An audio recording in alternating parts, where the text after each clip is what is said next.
کو پہلے اللہ تعالیٰ نے اس پتلے میں جان ڈالی، جان ڈالنے کے فوراً بعد اللہ تعالیٰ نے ان کو جنت دے دی. 2 چیزیں مل گئیں. سب سے اہم چیز کیا دی؟ جان ڈالی. دوسرا کام فوراً کیا کیا؟ کپڑے پہنائے، کیونکہ جیسے ہی جان ڈالی تو شرم آنے لگی، کپڑے پہنائے، دوسرا لباس مسجود ملائکہ بنا دیا. جی. پھر اس کے بعد جو ہے آپ کو جنت میں داخل کر دیا، ہر نعمت میسر آ گئی. اب اس کے بعد آپ کا، عورت کا، مستورات کا انتظار کروایا گیا. کچھ دنوں کے بعد جب حضرت آدم علیہ السلام صبح کے ٹائم تشریف مطلب اٹھے، نیند سے بیدار ہوئے، تو اپنے پہلو میں ایک حسین و جمیل دوشیزہ کو پایا تو پتہ چلا کہ یہ ہوا ہے. اور اللہ تعالیٰ نے اس طرح سے ان کو راتوں رات تخلیق کیا اور ملبوس تخلیق کیا. جب اللہ تعالیٰ نے آپ سے شرم رکھی اور آپ کو ملبوس تخلیق کیا تو اس وقت بھی آپ کو اس کی شدید ضرورت ہے، کیونکہ معاشرہ بھیڑیوں کی آماج گاہ بن چکا ہے. گوشت کو کھلا نہ چھوڑیے، گوشت کو کھلا چھوڑنے سے کتے اس کے اوپر پڑتے ہیں، گدھ پڑتے ہیں، چیلیں اور کوے پڑتے ہیں.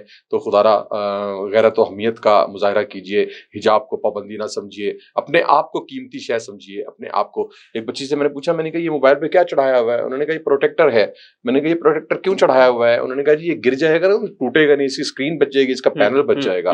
تو میں نے کہا بیٹا اس طرح آپ اگر یہ رکھو گے تو لوگوں کی بھوکی اور گندی نگاہوں سے بچ جاؤ گے. یہ پروٹیکٹر ہے آپ کا، جو ہے آپ کا جو نقاب ہے، یہ آپ کا پروٹیکٹر ہے. آپ اس سے بچ جاؤ گے، آپ کا حسن معصوم رہے گا، بڑھے گا، آپ کی قیمت بڑھے گی. کیا خوبصورت بات کی، ماشاءاللہ. سلامت رہیں، سلامت رہیں. جی ڈاکٹر سید عبدالسمیع جاوید صاحب، سر آپ بھی اپنے تجربے کی روشنی میں پیغام یہی ہے، جیسا کہ بہت اچھی، بہت سبق آموز انہوں نے گفتگو کی اور اپنے نچوڑ دیا. یہی کہوں گا کہ انہی باتوں کو جو ہم نے آج کی ہیں کہ اگر ہم آگے لے کر چلتے ہیں تو انشاءاللہ ہم اس دنیا میں بھی اور آخرت میں بھی کامیابی حاصل کر سکتے ہیں. ماشاءاللہ ماشاءاللہ. جناب ڈاکٹر مدثر جاوید ملک، آپ کا شکریہ کہ آپ پروگرام رمضان ذیشان میں تشریف لائے. عزت مآب ڈاکٹر سید عبدالسمیع جاوید صاحب، آپ کا شکریہ کہ آپ پروگرام میں تشریف لائے، سیرحاصل گفتگو کی. اور ناظرین، رمضان مبارک اور روحانی تربیت کے حوالے سے آپ نے مذہبی اسکالرس کی گفتگو سنی. اپنا بہت خیال رکھیے گا. میزبان راجہ کوثر سیدی کو اجازت دیجیے. اللہ حافظ.